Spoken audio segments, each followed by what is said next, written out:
परमेश्वर का असली अभिषेक जब किसी व्यक्ति पर उतरता है तो उसकी जिंदगी रातों रात बदल जाती है। लेकिन ध्यान दें, वह बदलाव वैसा नहीं होता जैसा हम सोचते हैं। हम सोचते हैं कि अभिषेक मिला तो सब कुछ आसान हो जाएगा, दरवाजे अपने आप खुलेंगे, लोग सम्मान देंगे, बीमारियां भाग जाएंगी, पैसा बरसेगा। पर सच कुछ और है। जब परमेश्वर सच में तुम्हें चुनते हैं और तुम पर खतरनाक अभिषेक डालते हैं तो जिंदगी आसान नहीं होती, वह खतरनाक हो जाती है। आराम की नींद उड़ जाती है, संघर्ष बढ़ जाता है और वह शांति जो पहले थी वह भी लड़ाई में बदल जाती है। क्योंकि असली अभिषेक आराम को नहीं, युद्ध को आकर्षित करता है। जिस दिन स्वर्ग तुम्हें चिन्हित करता है उसी दिन नर्क तुम्हारा नाम अपनी लिस्ट में सबसे ऊपर लिख लेता है। तुमने कुछ गलत नहीं किया, तुम बस परमेश्वर के लिए खतरा बन गए हो। अब तुम्हारी मौजूदगी ही शैतान की योजनाओं को चुनौती दे रही है। अब तुम वो व्यक्ति हो जिसके कारण अंधेरे की शक्तियां रातों को जागती हैं। और यही कारण है कि अचानक सब कुछ हिलने लगता है। जो चीजें पहले आसानी से हो जाती थी अब उनमें अड़चने आने लगती हैं। लोग जो पहले तुम्हारे साथ थे वो अब तुम्हें समझना बंद कर देते हैं। दरवाजे जो पहले खुलते थे अब जोर से बंद होने लगते हैं। और तुम अकेले में बैठकर परमेश्वर से पूछते हो, प्रभु मैंने तो तेरी बात मानी, फिर यह सब क्यों हो रहा है? जवाब बहुत साफ है, तुम अब साधारण नहीं रहे, तुम अब परमेश्वर के गुप्त हथियार हो। आज मैं तुम्हें 5 ऐसे गहरे संकेत बताने जा रही हूँ जो यह साबित करते हैं कि तुम पर सच में खतरनाक अभिषेक है। यह संकेत कोई किताबी ज्ञान नहीं है, यह उन लोगों की जिंदगी से निकले हैं जिन्हें परमेश्वर ने वास्तव में छुआ है। अगर तुम्हारी जिंदगी में इनमें से 3 भी संकेत दिख रहे हैं तो समझ लो कि तुम्हारा समय आने वाला है। बस अभी तैयारी का मौसम चल रहा है। पहला संकेत है बिना किसी स्पष्ट वजह के आध्यात्मिक युद्ध का बढ़ जाना।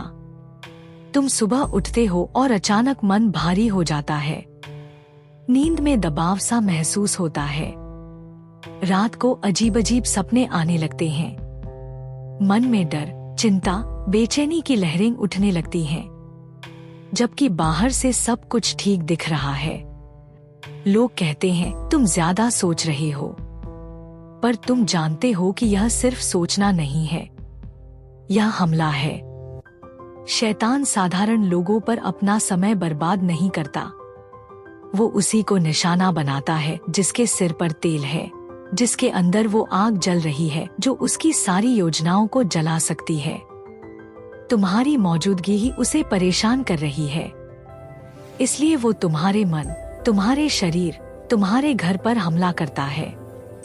पर याद रखो, जितना बड़ा युद्ध उतना ही बड़ा अभिषेक।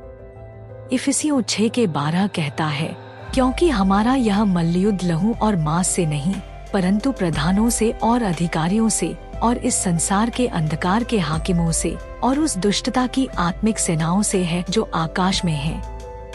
यह युद्ध तुम्हारी कमजोरी का सबूत नहीं, तुम्हारी ताकत का सबूत है।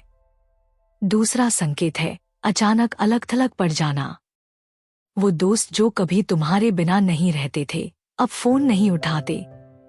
परिवार वाले भी कहने लगते हैं तू बदल गया है। रिश्ते अपने आप दूर होने लगते हैं। लोग तुम्हें गलत समझने लगते हैं। तुम जहां जाते हो वहां असहजता का माहौल बन जाता है और तुम सोचते हो कि शायद तुम में ही कोई कमी है।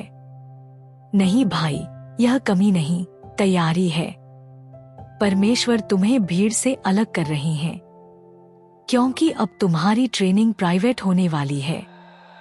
दाऊद को राजा बनाया गया, लेकिन पहले उसे भेड़ें चराने के लिए जंगल भेज दिया गया।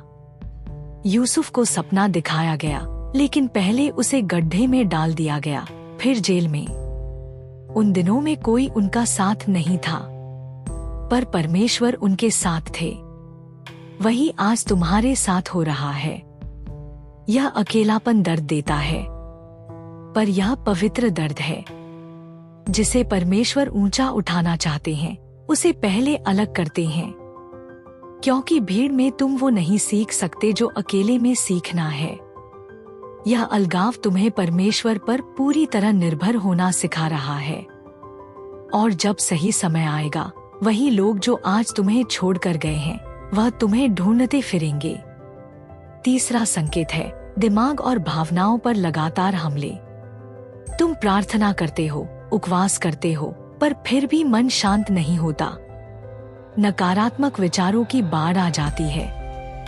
कभी लगता है कि परमेश्वर ने तुम्हें छोड़ दिया है, कभी लगता है कि तुम्हारा अभिषेक चला गया है। सुबह उठते ही ज्यादा सोचना शुरू हो जाता है, पुरानी गलतियां याद आने लगती हैं। शर्मिंदगी, अपराध बोध, डर, सब कुछ एक साथ आक्रमण करता है। यह आम कमजोरी नहीं है, यह शैतान का सबसे खतरनाक हथियार है। वो जानता है कि तुम्हारा अभिषेक वो छीन नहीं सकता, इसलिए तुम्हारी शांति छीनने की कोशिश करता है। एलिय्याह ने आग बरसाई, चमत्कार किया, फिर अगले ही दिन जंगल में जाकर बोला, हे प्रभु, अब मुझे मरने दे। क्यों? क्योंकि आत्मिक ऊंचाई के बाद मानसिक थकावट आती है। यह नियम है, जितना बड़ा काम तुम्हारे लिए रखा है उतना ही बड़ा हमला तुम्हारे मन पर होगा। पर खुशखबरी यह है कि फिलिप्पियों 4 के साथ कहता है, तब परमेश्वर की शांति जो समझ से बिल्कुल परे है तुम्हारे हृदय और तुम्हारे विचारों को मसीह यीशु में सुरक्षित रखेगी। यह हमले इसलिए हैं क्योंकि तुम्हारा मन अब साधारण नहीं रहा। तुम्हारा मन अब परमेश्वर का युद्ध क्षेत्र बन चुका है। चौथा संकेत है हर तरफ देरी और बंद दरवाजे। तुमने नौकरी के लिए अर्जी दी, इंटरव्यू अच्छा गया पर परिणाम नहीं आया। शादी की बात चली, सब कुछ पक्का होने वाला था, अचानक रुक गई। व्यापार शुरू करने का विचार बनाया, पैसा भी इकट्ठा किया, पर अचानक सब असफल। लोग कहते हैं, देखा, तूने गलत सुना होगा, पर तुम जानते हो कि तुमने साफ सुना था। तो फिर देरी क्यों? क्योंकि परमेश्वर वो दरवाजा बंद कर रहे हैं जिसके पीछे तुम्हारी तबाही लिखी थी। यूसुफ का सपना 13 साल लेट हुआ, पर जब आया तो सीधा महल में लेकर गया। दाऊद को राजा बनाया गया, पर 15 साल तक उसे गुफाओं में छुपना पड़ा। वो देरी सजा नहीं थी, तैयारी थी। परमेश्वर तुम्हें अब भी मुक्त नहीं कर रहे क्योंकि तुम अभी तैयार नहीं हो। अगर आज तुम्हें वो पद, वो मंच, वो आशीष मिल जाए जो परमेश्वर ने रखी है, तो तुम उसे संभाल नहीं पाओगे। इसलिए वह तुम्हें रोक रहे हैं। हर नहीं के पीछे एक बड़ा हाँ छुपा है। बस धैर्य रखो, तुम्हारा समय जरूर आएगा। पांचवा और सबसे मजबूत संकेत है टूटने के बावजूद अंदर से आवाज आना कि रुकना नहीं है। सब कुछ टूट जाए, आंसू ना रुकें, लोग साथ छोड़ दें, सपने टूटते दिखें, फिर भी तुम्हारे अंदर एक कोने में आवाज आती है, यह अंत नहीं है, अभी और है। तुम रोते हो पर हार नहीं मानते, तुम थक जाते हो पर प्रार्थना बंद नहीं करते। तुम्हें लगता है कि अब बस हो गया, पर फिर भी सुबह उठकर बाइबल खोल लेते हो। यह जिद नहीं है, यह अभिषेक है। पौलुस ने 2 कुरिन्थियों 4 के 8 और 9 में कहा, हम चारों ओर से क्लेश तो पाते हैं तो भी संकट में नहीं पड़ते, निरुपाय तो हैं तो भी निराश नहीं होते, सताए तो जाते हैं तो भी त्यागे नहीं जाते, गिराए तो जाते हैं तो भी नाश नहीं होते। यही खतरनाक अभिषेक का लक्षण है। दबाव बहुत, पर टूटना नामुमकिन, क्योंकि अब तुम्हारे अंदर वो नहीं जो दुनिया देती है, वो है जो परमेश्वर देते हैं और वह कभी नहीं टूटता। अगर यह 5 संकेत तुम्हारी जिंदगी में चल रहे हैं तो समझ लो तुम अब साधारण इंसान नहीं हो, तुम परमेश्वर की चुनी हुई संतान हो। तुम वो हो जिसके कारण आने वाले दिनों में हजारों लोग बचाए जाएंगे। तुम वो हो जिसके कारण अंधेरे की शक्तियां कांपेंगी। अभी का दर्द व्यर्थ नहीं है, अभी का अकेलापन व्यर्थ नहीं है, अभी की देरी व्यर्थ नहीं है। यह सब तुम्हें उस मुकाम के लिए तैयार कर रहा है जहां परमेश्वर तुम्हें ले जाना चाहते हैं। तो अब सवाल यह है भाई बहन, तुम क्या करोगे? पीछे हट जाओगे? थक कर प्रार्थना छोड़ दोगे या और गहरे में उतरोगे?